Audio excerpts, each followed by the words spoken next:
আজকে আমি বানাবো ইলিশ মাছ দিয়ে বেগুন আলু দিয়ে পাতলা ঝোল।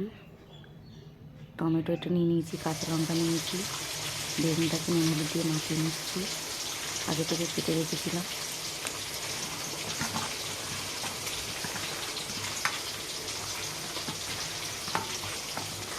মাছটা নুন হলুদ দিয়ে মাখিয়ে নিচ্ছি।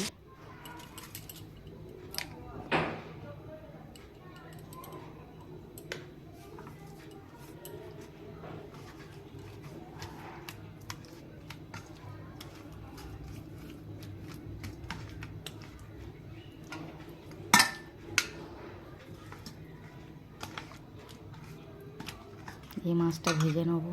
কড়াইতে তেল দিয়ে দিলাম, সর্ষের তেলই ব্যবহার করছি। ইলিশ মাছে সাধারণত সর্ষের তেলটাই বেশি ভালো লাগে।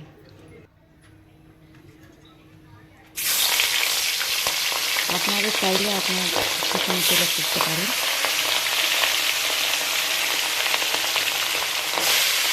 এটা ছিল ডিমের ইলিশ।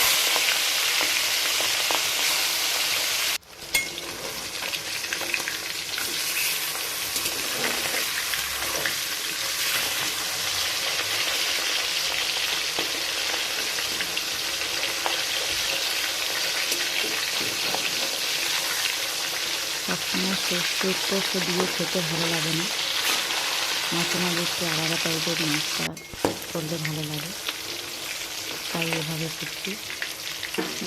মাছটা তুলে নেব।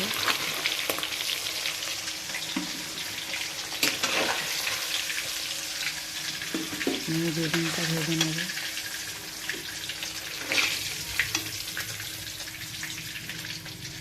ওই তেলেই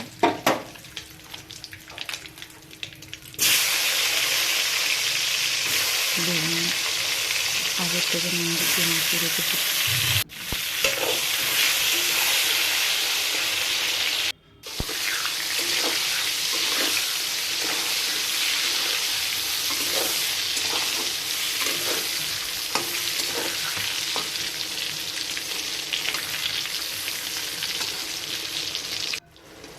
বেগুনটা ভাজা হয়ে গেছে, মাছের পাত্রতেই তুলে রাখবো, মাছের সঙ্গে ঝোলে দিয়েছি। তাহলে আর বেগুনটা গলবে না, বেগুনটা গোটা থাকবে, নাহলে বেগুন তো আগে থেকে দিলে গলে যাবে। একটু কালা জিরা দিলাম, দিয়ে আলুটা দিয়ে দিচ্ছি। আলুটা একটু ভাজা ভাজা হয়ে যাবে। ভাজা ভাজা হয়ে গেলে তারপরে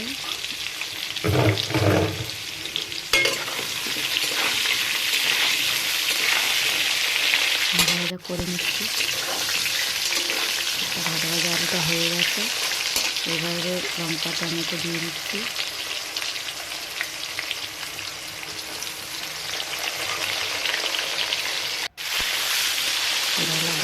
টমেটো দিয়ে দিলাম, লবণ স্বাদ মতো,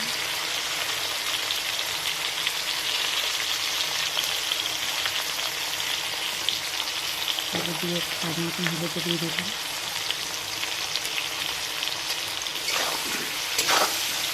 দিয়ে ভালো করে কষিয়ে নিচ্ছি। দিয়ে জিরে আদা বাটাটা বেটে রেখেছিলাম ঢেলে দিলাম, দিয়ে ভালো করে কষিয়ে নেব।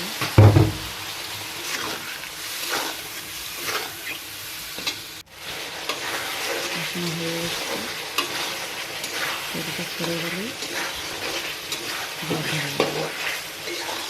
আর ভালো লাগলে কমেন্ট শেয়ার অবশ্যই করে দিই।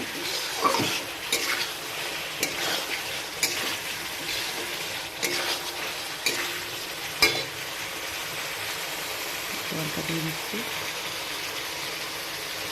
ঝোল মানে রাখা তোমাদের পছন্দ মতো, আমি একটু ঝোলই রাখবো, কিন্তু পাতলা ঝোল তো।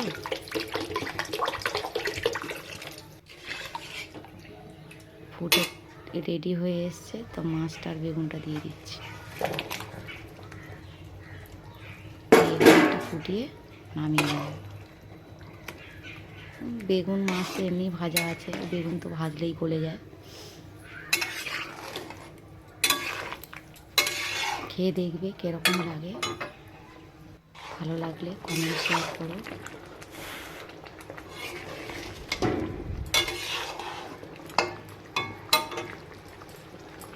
হয়ে গেছে আমার তরকারি রেডি। এবার নামিয়ে নেবো। আমি একটা থালাতে নামিয়ে ঢেলে নিলাম।